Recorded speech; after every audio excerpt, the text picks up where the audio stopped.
हे कृष्ण मुरारी आ जाओ, हे कृष्ण मुरारी आ जाओ, गोवर्धन धारी आ जाओ, गोवर्धन धारी आ जाओ। ओम शिव हरे। जब मैं छोटी थी तब ये भजन मैं सिद्ध शक्तिपीठ सत्य मंदिर इंदिरा नगर लखनऊ में जो स्थित है वहाँ पे अपनी माँ के साथ जाया करती थी बचपन में और ये भजन सुना करती थी। जब हम सब वहाँ पर जितने भी भक्तगण मंदिर में आते थे, सत्य मंदिर में आते थे, और जब सब इस भजन को प्रार्थना के रूप में गाते थे तो लगता था सचमुच जैसे भगवान श्री कृष्ण हमारी प्रार्थना सुनकर और हमारी आतुरता सुनकर के सचमुच हमारे सामने आ गए। ये भजन हमारी प्यारी परम पूज्य देवी माँ के द्वारा लिखित है और कहीं ना कहीं मेरे मन के बहुत करीब है। जब भी मेरा मन उदास होता है या मुझे लगता है कि जीवन के संघर्षों से मन हार गया है, मन तनाव में है, तो अपने आप में इस भजन को गुनगुनाने लगती हूँ। और सच बताऊँ, महसूस होता है कि भगवान श्री कृष्ण सचमुच मेरे साथ आ गए हैं और हर संघर्ष मेरे साथ ही मेरा हाथ पकड़ कर आगे चल रहे हैं। बहुत सारी यादें हैं भगवान श्री कृष्ण से जुड़ी हुई, सत्य मंदिर से जुड़ी हुई। सचमुच भगवान श्री कृष्ण प्रेम और आनंद के देवता है। जैसे मैंने बताया ना कि इस भजन को गाते ही लगता है कि वो अपने भक्तों के पास आ गए हैं और सचमुच जिसने भी उनको प्रेम से भजा है वो उसे मिले हैं। अगर हम बात करें यशोदा मैया की, नंद बाबा की, उन्होंने पुत्र के रूप में चाहा, पुत्र बनकर आ गए। अगर हम बात करें राधा जी की, उन्होंने प्रेमी के रूप में चाहा, उन्हें प्रेमी के रूप में मिल गए। और क्या खूब मिले कि आज भी अगर जब हम प्यार की और प्रेम की बात करते हैं तो ऐसा हो ही नहीं सकता कि हम राधा कृष्ण के पवित्र प्रेम की बात ना करें। जीवन में जो भी उनसे जुड़ा वो सभी को प्रेम देते गए, चाहे वो सुदामा जी हो, गोकुल की गोपियाँ हो जिन्होंने उन्हें वात्सल्य भाव से देखा, कोई भी हो, सभी को वो प्रेम से अगर आप उनको भज रहे हैं तो वो आपको ज़रूर मिलते हैं।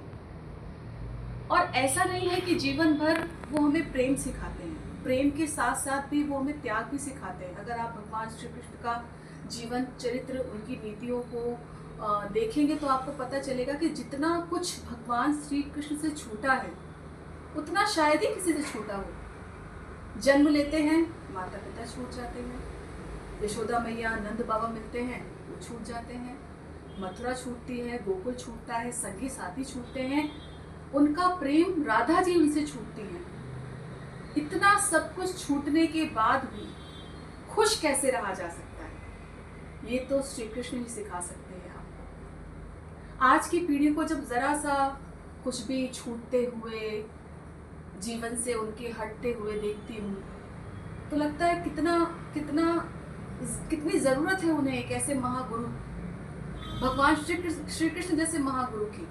और सच बताऊं तो आज की पीढ़ी को भगवान श्री कृष्ण को अपना महागुरु बना लेना चाहिए। उनके जीवन चरित्र की कितनी ही ऐसी बातें हैं जिनको अगर हमने पढ़ लिया और जीवन में धारण कर लिया तो जीवन सफल ही है।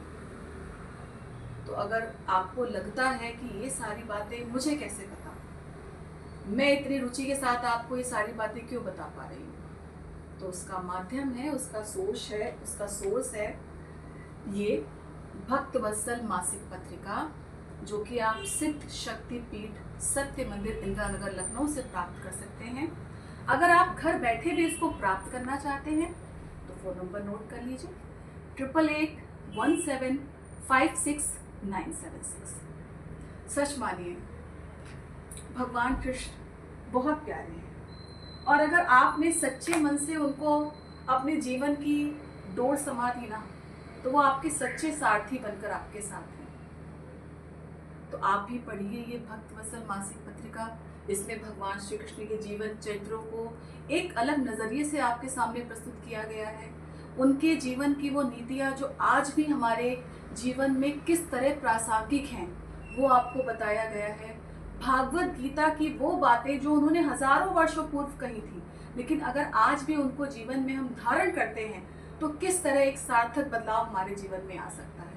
तो भगवान श्री कृष्ण की लीलाओं को जानने के लिए, उनके रहस्यों को जानने के लिए उनके जीवन की नीतियों को अपनाने के लिए भक्त वत्सल मासिक पत्रिका जरूर पढ़िए।